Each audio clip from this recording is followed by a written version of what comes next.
Hello my dear student, কেমন আছো? আশা করি সবাই ভালো আছো এবং সুস্থ আছো। আজকে চলে এসেছি একটি নতুন ভিডিও নিয়ে। এবার এই নতুন ভিডিওতে তোমাদের জানাই সুস্বাগতম।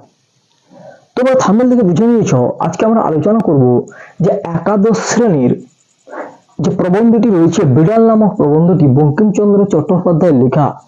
এই প্রবন্ধ থেকে যত রকমের এমসিকিউ থাকে সেই প্রসঙ্গে, কিন্তু তার আগে আমরা কিন্তু ডিটেলসে পড়ে নেব যে বিড়াল নামক প্রবন্ধটিতে বঙ্কিমচন্দ্র চট্টোপাধ্যায় কি বোঝাতে চেয়েছেন। তার আগে বলি, আমি এর আগে এই একাদশ শ্রেণীর অনেকগুলি কবিতা কিন্তু আলোচনা করেছি। চারণ কবি ভারহারা রাও, মাইকেল মধুসূদনের লেখা ঈশ্বরচন্দ্র বিদ্যাসাগর ইত্যাদি ইত্যাদি।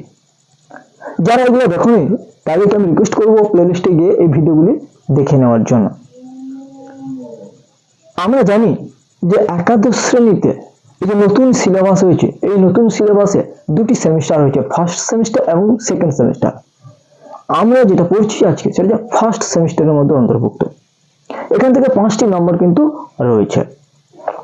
দেখো, বিড়াল নামক এই যে প্রবন্ধটি, অনেকে বলবে যে স্যার আমি টেক্সট বই কেন খুঁটে খুঁটে পড়তে যাব, কিন্তু এমন কিছু কোশ্চেন আছে, দেখো টেক্সট বই যদি ঠিকঠাক করে না পড়া যায় তাহলে কিন্তু সমস্ত প্রশ্নের উত্তর কিন্তু দেওয়া কিন্তু সম্ভব হয়ে ওঠে না।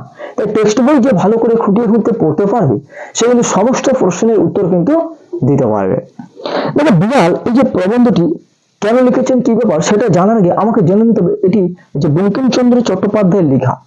দেখো, বঙ্কিমচন্দ্র চট্টোপাধ্যায়ের জন্ম হয়েছে বর্তমান উত্তর 24 পরগনা জেলার নৈহাটি শহরের কাছাকাছি কাঁঠালপাড়া গ্রামে, এবং তিনি জীবিকা সূত্রে ব্রিটিশ রাজের কর্মকর্তা ছিলেন। তিনি একটি পত্রিকার সম্পাদকও ছিলেন, যার নাম হচ্ছে বঙ্গদর্শন। দেখো, আমাদের যে আলোচ্য যে পাঠ্যাংশটি, যেটা আমরা যে প্রবন্ধটি আলোচনা করব, ওই বিড়াল নামক প্রবন্ধটি কিন্তু ওই বঙ্গদর্শন পত্রিকায় কিন্তু প্রকাশিত হয়েছিল। এই বিড়াল নামক এই যে প্রবন্ধটা নেওয়া হয়েছে কমলাকান্ত দপ্তর থেকে। এই যে কমলাকান্ত দপ্তর, এইখান থেকে কিন্তু এটি নেওয়া হয়েছে। এগুলো কিন্তু এমসিকিউ প্রশ্ন কিন্তু আসতে পারে। দেখো, কমলাকান্ত দপ্তর এই গ্রন্থে মোট রচনা রয়েছে 14টি। আর আমাদের আলোচ্য যে পাঠ্যাংশটি, আমরা যে প্রবন্ধটি পড়ছি সেটা যে 13 নম্বর। তাহলে এগুলো কোশ্চেন কিন্তু থাকতে পারে যে এই যে বিড়াল নামক প্রবন্ধটি কোথা থেকে নেওয়া হয়েছে না, কমলাকান্ত দপ্তর থেকে। এই কমলাকান্ত দপ্তরে কতগুলি রচনা রয়েছে? 14টি রচনা রয়েছে। আমাদের যে পাঠ্যাংশ যে প্রবন্ধটি বিড়াল, এটি কত নম্বর? এটি হচ্ছে 13 নম্বর। এটা কোন পত্রিকায় প্রকাশিত হয়েছিল? বঙ্গদর্শন পত্রিকায় প্রকাশিত হয়েছিল। এই সমস্ত প্রশ্নগুলো কিন্তু আমাদের করে নিতে হবে।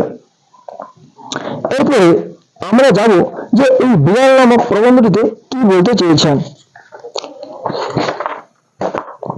দেখো, এই যে বিড়াল নামক যে প্রবন্ধটিতে যিনি লিখেছেন বঙ্কিমচন্দ্র চট্টোপাধ্যায়, এখানে কয়েকটা ঘটনা তিনি তুলে ধরেছেন।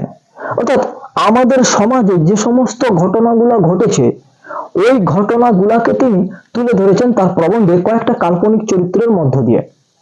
এখানে কয়েকটা চরিত্রের মধ্যে আমরা যদি দেখি যে কমলাকান্ত রয়েছেন, আরেকটি রয়েছে সেটি হচ্ছে বিড়াল। ঠিক আছে, তাই প্রবন্ধটির নামই কিন্তু বিড়াল।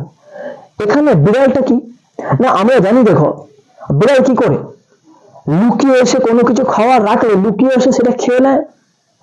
আর লুকিয়ে খায় কেন? দেখো, আমরা হচ্ছি মানুষ, আমরা হচ্ছে বুদ্ধিমান জীব। আমরা কি করি, আমরা নিজেদের খাওয়ার নিজেরা কি করি, মানে কোথাও থেকে পরিশ্রম করে আমরা কিন্তু ইনকাম করি, দিয়ে আমরা কিন্তু গ্রহণ করি, মানে খাওয়ার আমাদের তৈরি করি।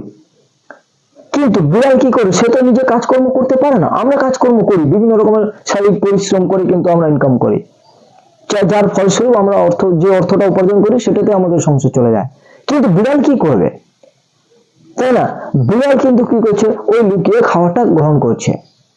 অর্থাৎ এর মধ্য দিয়ে তিনি একটি সমাজের একটা বাস্তবতাকে তুলে ধরতে চেয়েছেন আমাদের পাঠক সমাজের কাছে।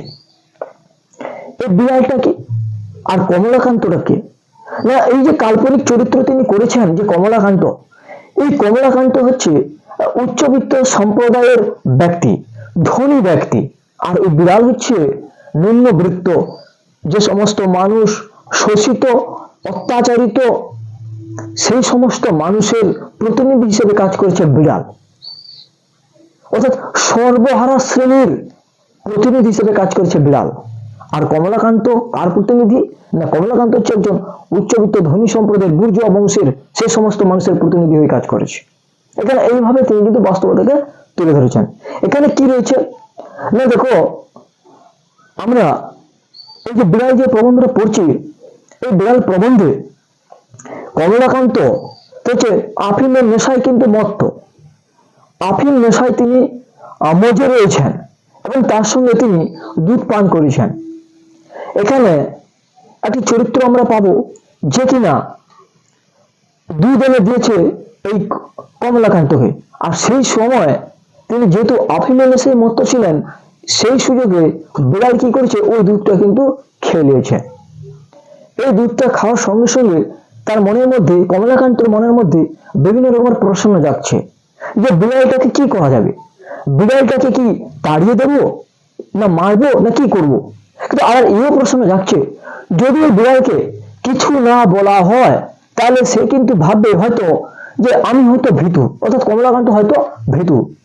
ঠিক আছে, এই সমস্ত প্রসঙ্গগুলো কিন্তু অর্থাৎ বাস্তবের সমাজের দিকের ঘটনাগুলোকে তিনি রূপায়ণে প্রস্ফুটিত করেছেন এই আমাদের পাঠ্যাংশে বিড়াল নামক প্রবন্ধে। তো চলো বেশি কথা না বলে এবার আমরা টেক্সটে ঢুকবো। দেখো প্রথমে রয়েছে, তো তার আগে বলি যে ভিডিওটি স্কিপ না করে শেষ পর্যন্ত দেখতে থাকো, তাহলে কিন্তু সমস্ত জিনিসটা কিন্তু তোমরা জানতে পারবে। দেখো কি রয়েছে এখানে, প্রথমে রয়েছে যে আমি শয়ন গৃহে চার পায়ের উপর বসিয়া হুকা হাতে ঝিমাইতেছিলাম। তাহলে তিনি কি করছেন, তিনি যেহেতু আফিম নেশায় মত্ত রয়েছেন, তিনি শয়ন গৃহে কি করছেন না চার পায়ের উপর বসিয়া, এখানে খাটিয়া, ঠিক আছে, চার পাই অর্থাৎ চারটি পাওয়ালা খাট বা খাটিয়া, সেই তার উপর বসে কি করছেন, সে চার পায়ের উপর বসিয়া হুকা হাতে ঝিমাইতেছিলেন। অর্থাৎ তিনি হুকা নিয়ে ঝিমাইতেছিলেন। হুকাটা কি না একটা নারকেলের খোলের মতো একটা পাত্র বিশেষ, যেখানে কি থাকে না তামাক মানে ধূমপানের জন্য ব্যবহার করা হয় একটা নলযুক্ত নারকেল খোল আর কি। তাহলে সেইটা হচ্ছে হুকা। তাই কি বললাম যে তামাকের ধূমপানের জন্য ব্যবহার করা হয়ে থাকে নারকেলের ওই খোলের মতো পাত্র বিশেষ, সেটা হচ্ছে হুকা। তাই দেখো বলছে হুকা হাতে ঝিমাইতেছিলেন, কিন্তু একটু মিটমিট করিয়া ক্ষুদ্র আলো জ্বলিতেছে, দেওয়ালের উপর চঞ্চল ছায়া প্রেতবৎ নাচিতেছে। অর্থাৎ একটু মিটমিট করিয়া ক্ষুদ্র আলো জ্বলিতেছে, এখানে বলা হচ্ছে একটু মিটমিট করিয়া ক্ষুদ্র আলো জ্বলিতেছে। এখানে মিটমিট করিয়া ক্ষুদ্র আলো জ্বলিতেছে ব্যাপারটা কি না, তার ঘটনাটা হচ্ছে, দেখো এই ঘটনাটা অনেক আগের রচনা, সে সময় কিন্তু বাড়িতে বাড়িতে এত ইলেকট্রিসিটি ছিল না। তখন তাহলে কিভাবে পড়াশোনা করা হতো না, সেই সময় বিশেষ করে ব্যবহার করতো বিভিন্ন রকমের লন্ঠন, হেরিকেন ইত্যাদি ইত্যাদি। তাই তার আলো এইভাবে ক্ষীণ ভাবে জ্বলছে, মৃদুভাবে জ্বলছে। সেটাকে বুঝাতে গিয়ে তিনি বলেছেন যে একটু মিটমিট করিয়া ক্ষুদ্র আলো জ্বলিতেছে। আর কি না দেওয়ালের উপর চঞ্চল ছায়া প্রেতবৎ নাচিতেছে, অর্থাৎ দেওয়ালের উপর একটা ছায়া দেখা দিচ্ছে, তাকে কি বলেছে যে যেন প্রেতবৎ নাচিতেছে। অর্থাৎ প্রেতবৎ মানে প্রেত অর্থাৎ ভূত, সে যেন নাচিতেছে। দেখো আহার প্রস্তুত হয় নাই, এই জন্য হুকা হাতে নিমিলিত লোচনে আমি ভাবিতেছিলাম যে আমি যদি নেপোলিয়ান হইতাম তবে ওয়াটারলু জিতিতে পারিতাম কিনা। এমতো সময়ে একটু ক্ষুদ্র শব্দ হইল মেয়াও। অর্থাৎ যে বলছে যে আহার প্রস্তুত হয় নাই, তার খাবার এখনো তৈরি হয়নি, এই জন্য হুকা হাতে বলেছে এখানে দেখো নিমিলিত লোচনে, অর্থাৎ চোখ বুঝে, নিমিলিত লোচনে আমি ভাবিতেছিলাম, অর্থাৎ চোখ বন্ধ করে চোখ বুঝে ভাবিতেছিলাম। কি ভাবছিলাম যে আমি যদি নেপোলিয়ান হইতাম তবে ওয়াটারলু যুদ্ধ জিতিতে পারিতাম কিনা। অর্থাৎ এখানে নেপোলিয়ান হচ্ছে একজন বিখ্যাত ফরাসি সম্রাট, ঠিক আছে। এই যে নেপোলিয়ান হইতাম, অর্থাৎ নেপোলিয়ান এখানে কিন্তু যুদ্ধে কিন্তু হেরে গিয়েছিলেন, যে ফরাসি বিপ্লবের সময় অর্থাৎ একজন জেনারেল ছিলেন যে নেপোলিয়ান বোনাপার্ট, ঠিক আছে। আমরা এটা ইতিহাসে পড়েছি না যে তিনি কোড নেপোলিয়ানে তিনি রচনা করেছিলেন, তিনি চালু করেছিলেন কোড নেপোলিয়ান। 1815 খ্রিস্টাব্দে ইংল্যান্ড অস্ট্রিয়া প্রাশিয়ার মিলিত বাহিনীর কাছে কিন্তু নেপোলিয়ান পরাজিত হয়েছিলেন। এখানে সেই নেপোলিয়ানের কথা বলা হয়েছে, তিনি পরাজিত হয়েছিলেন। আর তিনি কমলাকান্ত ওই আফিমের নেশায় ভাবছেন যে নেপোলিয়ান তো হেরে গেছে, আমি কি জিততে পারতাম। তিনি এটা ভাবছেন যে আমি ভাবিতেছিলাম যে আমি যদি নেপোলিয়ন হইতাম, অর্থাৎ কমলাকান্ত বলছে যে আমি যদি নেপোলিয়ন হইতাম তবে সেখানে কি ওয়াটারলু জিতিতে পারিতাম কিনা। আর এমতো সময় একটু ক্ষুদ্র শব্দ হইল যে ম্যাও। আর ম্যাওটাকে না, ম্যাও হচ্ছে বিড়ালের ডাক, ম্যাও বলে ডাকি আমরা জানি। চাহিয়া দেখিলাম, হঠাৎ কিছু বুঝিতে পারিলাম না। তিনি একটু তাকিয়ে দেখলেন, কিন্তু হঠাৎ তিনি বুঝতে পারলেন না। প্রথমে মনে হইল যে ওয়েলিংটন হঠাৎ বিড়ালত্ব প্রাপ্ত হইয়া আমার নিকট আফিঙ্গ ভিক্ষা করিতে আসিয়াছে। প্রথমে তিনি ভাবলেন যে ওয়েলিংটন সে বিড়াল হয়ে গেছে, ঠিক আছে, ওয়েলিংটন তিনি বিড়াল হয়েছেন, অর্থাৎ এখানে ইংল্যান্ডের প্রাক্তন সেনাধ্যক্ষ হচ্ছে ওই ওয়েলিংটন। তিনি ভাবছেন যে তিনি হয়তো বিড়াল হয়ে গেছেন, দিয়ে তার কাছে সে আফিং ভিক্ষা করতে। প্রথম উদ্যমে পাষাণবোধ কঠিন হইয়া বলছে বলিব মনে করিলাম যে ডিউক মহাশয়কে ইতিপূর্বে যথোচিত পুরস্কার দেয়া গিয়াছে, এক্ষণে আর অতিরিক্ত পুরস্কার দেয়া যাইতে পারে না। বলছে যে ডিউক মহাশয়কে ইতিপূর্বে তাকে পুরস্কার কিন্তু দেওয়া হয়ে গেছে, এখন আর অতিরিক্ত পুরস্কার দেওয়ার কোনো প্রয়োজন নেই। বিশেষ অপরিমিত লোভ ভালো নয়, বেশি লোভও কিন্তু ভালো নয়। ডিউক বলিল নেও। তখন চক্ষু চাহিয়া ভালো করিয়া দেখিলাম যে ওয়েলিংটন নহে। বলছে তখন তিনি বুঝতে পারলেন, বলছে হায় হায়, এ তো ওয়েলিংটন নয়, একটু ক্ষুদ্র মার্জার, অর্থাৎ ছোট্ট বিড়াল, মার্জার অর্থাৎ বিড়াল। তিনি প্রথমে ভাবছিলেন হয়তো ওয়েলিংটন, কিন্তু তিনি পরক্ষণে ভাবলেন যে না, ওয়েলিংটন নয়, একটি ক্ষুদ্র বিড়াল। প্রসন্ন আমার জন্য যে দুগ্ধ রাখিয়া গিয়াছিল তাহা নিঃশেষ করিয়া উদরসাৎ করিয়াছে। অর্থাৎ এখানে যে প্রসন্ন কমলাকান্তের ভৃত্য, ঠিক আছে, বা গোয়ালি নিয়ে বলা যায় যে কি হচ্ছে দুধ দোয়। দেখো প্রসন্ন কি করছে, আমার জন্য যে দুগ্ধ রাখিয়া গিয়াছিল, অর্থাৎ কমলাকান্তের জন্য যে দুধ রেখে গিয়েছিল কে, এই প্রসন্ন, তাহা নিঃশেষ করিয়া উদরসাৎ করিয়াছে, অর্থাৎ খেয়ে নিয়েছে কে, ওই বিড়ালটি। আমি তখন ওয়াটারলু মাঠে বহর রচনায় ব্যস্ত, অত দেখি নাই। অর্থাৎ এখানে দেখো ওয়াটারলু মাঠে, ওয়াটারলু যুদ্ধ আগে যে ওয়াটারলু মাঠে যে যুদ্ধ হয়েছিল, বলছে তার ব্যূহ রচনায়, বলছে দেখো ওয়াটারলু মাঠে ব্যূহ রচনায় ব্যস্ত। অর্থাৎ ব্যূহটা কি, অর্থাৎ ব্যূহটা হচ্ছে এখানে যে পরিকল্পনা, অর্থাৎ বিভিন্ন সেনাবাহিনীকে সাজানো, কিভাবে একটা শত্রুপক্ষকে যুদ্ধ, মানে শত্রুপক্ষের সঙ্গে যুদ্ধ করে এই যুদ্ধে জয়লাভ করা যায়, তার যে পরিকল্পনা সাজানো, বিভিন্ন সেনাবাহিনীকে বিভিন্ন কৌশলে, কিভাবে কৌশলে যুদ্ধ করে ওই শত্রুপক্ষকে পরাজিত করা যায়, তার যে পরিকল্পনা, ঠিক আছে, এইটা বলছে যে ব্যূহ রচনায় ব্যস্ত, অত দেখিনি, তিনি এতটা দেখেননি। এক্ষণে মার্জার সুন্দরী নির্জল দুগ্ধপানে পরিতৃপ্ত হইয়া আপন মনের সুখ এ জগতে প্রকটিত করিবার অভিপ্রায়ে অতি মধুর স্বরে বলিতেছেন নাও। বলিতে পারি না বুঝি তাহার ভিতর একটু ব্যঙ্গ ছিল। তাহলে এক্ষণে দেখো মার্জার সুন্দরী, দেখো এখানে বিড়ালটি হচ্ছে স্ত্রীলিঙ্গের রয়েছে, ঠিক আছে, সুন্দর হলে পুংলিঙ্গ হতো, সুন্দরী বলা আছে মানে স্ত্রীলিঙ্গে, মানে মেয়ে বিড়াল। দেখো এখানে মার্জার সুন্দরী নির্জল দুগ্ধপানে, নির্জল মানে এখানে যে দুধটা দেওয়া হয়েছিল, দুধটা কিন্তু খাঁটি ছিল, এখানে কোনো জল মেশানো ছিল না, তাই বলা হচ্ছে নির্জল। নির্জল দুগ্ধপানে পরিতৃপ্ত হইয়া আপন মনের সুখ এই জগতে প্রকটিত করিবার অভিপ্রায়ে অতি মধুর সুরে বলিতেছেন ম্যাও। বলিতে পারি না বুঝি তাহার ভিতর একটু ব্যঙ্গ ছিল। বুঝি মার্জার মনে মনে হাসিয়া আমার পানে চাহিয়া ভাবিতেছিল যে কেহ মোরে বিল ছেচে, কেহ খায় কই। অর্থাৎ এখানে বিড়ালটি মনে মনে হাসছে, যে তার দিকে তাকিয়ে ভাবছে, বুঝে দেখো যে কেহ মোরে বিল ছেচে, কেহ খায় কই কই। অর্থাৎ কেউ বিল ছেচে, অর্থাৎ সেই মাঠে বিলে কি করছে না, জলটাকে বার করে দিয়ে শুকনো করে সেখান থেকে মাছ ধরার ব্যাপারটা, এটা একটা প্রবাদ, ঠিক আছে। অর্থাৎ কেউ কষ্ট করছে আর অন্যজন ফল ভোগ করছে, বুঝা গেল। এই জন্য বলা হয়েছে যে কেহ মরে বিল ছেচে, কেহ খায় কই। বুঝি সে ন্যায় শব্দে একটু মন বুঝিবার অভিপ্রায় ছিল। বুঝি বিড়ালের মনের ভাব, তোমার দুধ তো খাইয়া বসিয়াছি, এখন বলো কি। তাই না? বলছে তোমার দুধ তো আমি খেয়ে নিয়েছি, এখন বলো কি হবে, কি করবে, এখন বলো, আমি অলরেডি দুধ খেয়ে নিয়েছি। বলি কি, আমি তো ঠিক করিতে পারলাম না। বলছে দুধ আমার বাপেরও নয়, দুধ মঙ্গলার, দই আছে প্রসন্ন। তাহলে কি বলছে, যে বলি কি, আমি তো ওখানে ঠিক করতে পারলাম না, আর দুধ এটা আমার বাবার নয়। সে ভাবছে, বলছে এই দুধ তো আমার বাবার নয়, তাহলে দুধটা কার, না মঙ্গলা। অর্থাৎ মঙ্গলা হচ্ছে এখানে একটা গাভীর নাম, ঠিক আছে, আর দুধটা দই আছে কে, প্রসন্ন, তাই না? অতএব সে দুধে আমারও যে অধিকার, বেড়ালেরও তাই। সুতরাং রাগ করিতে পারি না। অর্থাৎ পার্থিব সম্পত্তির উপরে সবারই অধিকার রয়েছে, বুঝতে গেল? এই জন্য বলছে যে অতএব সে দুগ্ধে আমারও যে অধিকার, বিড়ালেরও তাই। সুতরাং রাগ করিতে পারি না। তবে চিরাগত একটি প্রথা আছে যে বিড়াল দুধ খাইয়া গেলে তাহাকে তাড়াইয়া মারিতে যাইতে হয়।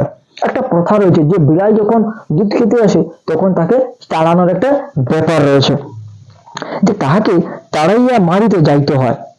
আমি যে সেই চিরাগত প্রথার অবমাননা করিয়া মনুষ্যকুলে কুলাঙ্গার স্বরূপ পরিচিত হইব, ইহাও বাঞ্ছনীয় নয়। তাহলে এই চিরাগত প্রথার অবমাননা করা মনুষ্যকুলে অর্থাৎ মানুষ জাতির কুলাঙ্গার, অর্থাৎ এখানে কুল মানে কি, বংশ। তাহলে যে মনুষ্য জাতির যে একটা রীতি রয়েছে, সেটা বলতে চাইছে যে চিরাগত প্রথার অবমাননা করিয়া মনুষ্যকুলের কুলাঙ্গার স্বরূপ পরিচিত হইব, ইহাও কিন্তু বাঞ্ছনীয় কিন্তু নয়। অর্থাৎ বংশের কলঙ্ক, এখানে কুলাঙ্গার অর্থাৎ মনুষ্য জাতির কলঙ্ক, এভাবে পরিচিত হব, এটাও কিন্তু বাঞ্ছনীয় নয়। কি জানি এই মার্জারি যদি স্বজাতি মণ্ডলে কমলাকান্তকে কাপুরুষ বলিয়া উপহাস করে, অতএব পুরুষের ন্যায় আচরণ করাই বিধেয়। ইহা স্থির করিয়া সকাতর চিত্তে হস্ত হইতে হুঁকা নামাইয়া অনেক অনুসন্ধানে এক ভগ্ন যষ্টি আবিষ্কৃত করিয়া সগর্বে মার্জারির প্রতি ধাবমান হইলাম। অর্থাৎ এই মার্জারি যদি স্বজাতি মণ্ডলী বলছে কমলাকান্তকে কাপুরুষ বলে উপহাস করে, বলছে আমি যদি তাকে কিছু না বলি বিড়ালকে, তাহলে যদি বিড়ালটি আমাকে কাপুরুষ বলে গণ্য করে, তাই না? বলছে কমলাকান্তকে কাপুরুষ বলিয়া উপহাস করি, অতএব পুরুষের ন্যায় আচরণ করাই কিন্তু বিধেয়। ইহা স্থির করিয়া শোকাতুর চিত্তে হস্ত হইতে হুঁকাটা নামাইয়া অনেক অনুসন্ধান করে অনেক কষ্টে এক ভগ্ন যষ্টি, অর্থাৎ ভগ্ন ভাঙা যষ্টি, অর্থাৎ লাঠি, একটা ভাঙা লাঠি তিনি জোগাড় করেছেন অনেক কষ্ট করে, অনেক অনুসন্ধান করে, বুঝা গেল?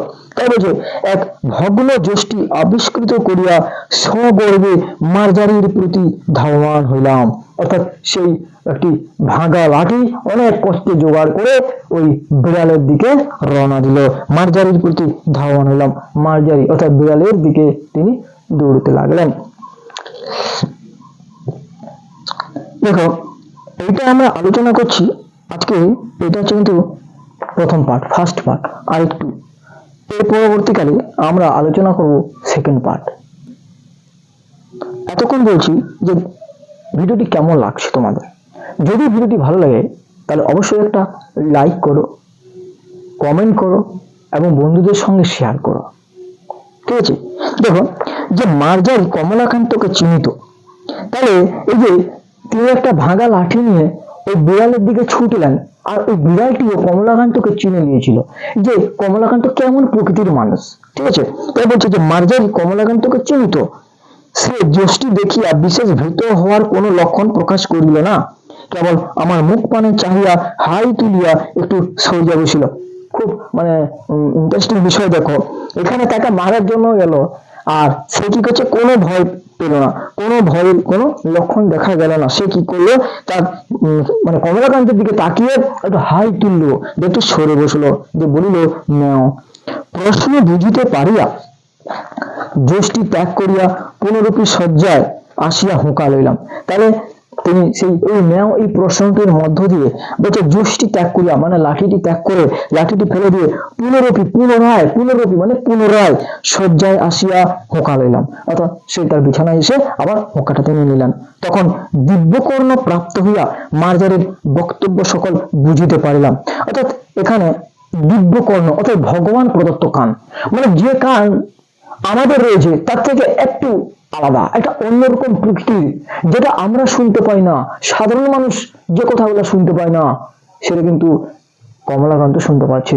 আমরা জানি না, দিব্য কর্ণ, দিব্য চক্ষু, অর্থাৎ আমরা সবাই দেখছি, কিন্তু দিব্য চক্ষু এমন একটা চক্ষু যেটা ভগবান প্রদত্ত দান, সেটা সবাই কিন্তু দেখতে পায় না, তাই না? তাহলে তখন দিব্যকর্ণ প্রাপ্ত হইয়া মার্জারের বক্তব্য সকল বুঝিতে পারিলাম, অথচ সে বিড়ালের যত সমস্ত বক্তব্য কিন্তু বুঝতে পারছেন। আজকে ভিডিওটি এই পর্যন্ত। কেমন লাগলো? যদি ভালো লাগে অবশ্যই লাইক, কমেন্ট এবং শেয়ার করো। যারা সাবস্ক্রাইব করে রেখেছো তাদেরকে অসংখ্য ধন্যবাদ, আর যারা সাবস্ক্রাইব করোনি তাদেরকে বলবো যে একটু সাবস্ক্রাইব করে কাছে থাকার জন্য, তাহলে ভিডিও বানাতে আরো আমি আগ্রহ প্রকাশ করব। তো এখানে পার্ট 1 শেষ করলাম, পার্ট 2 দেখা হবে, পরবর্তীকালে পার্ট 2 নিয়ে আসছি, এবং এই পার্ট 2 দেখার জন্য চ্যানেলটিকে অবশ্যই সাবস্ক্রাইব করে রাখো। তো তখন সবাই ভালো থাকো এবং সুস্থ থাকো।